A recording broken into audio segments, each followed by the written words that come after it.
Pleasures. Who wouldn't like to have pleasures every moment? But beware, it has its downside also. Pleasure stimuli are linked to the brain's reward system, and this incentivizes the repetition. You want to repeat this thing again and again. When the pursuit of a stimulus becomes compulsive, we call it addiction. By then, we have already lost personal control. We stand to lose much more.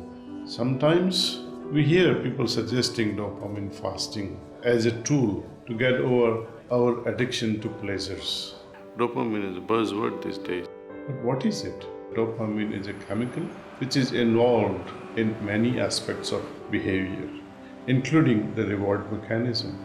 The concept of dopamine fasting comes from the fact that repeated pleasure stimulus makes us crave for more pleasures and leads us into vicious cycle.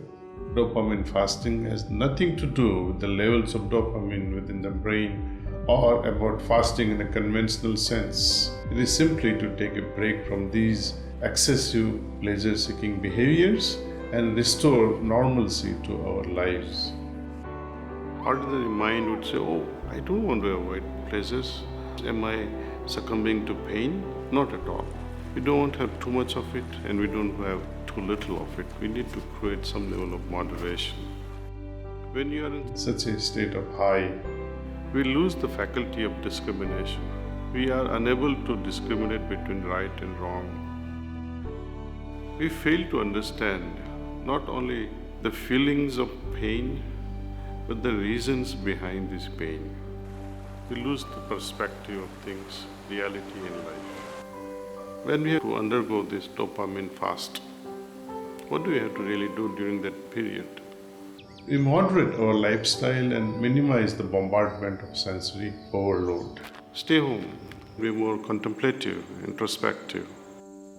During this fast, we will be able to feel what has caused this pain, how to combat this pain. Having gone through this fast, dopamine fast, we are able to become the master of our own life. Avoiding excesses will teach us newer things in life, greater than pleasures. They are greater than joys. We have yet to experience where the bliss lies in life.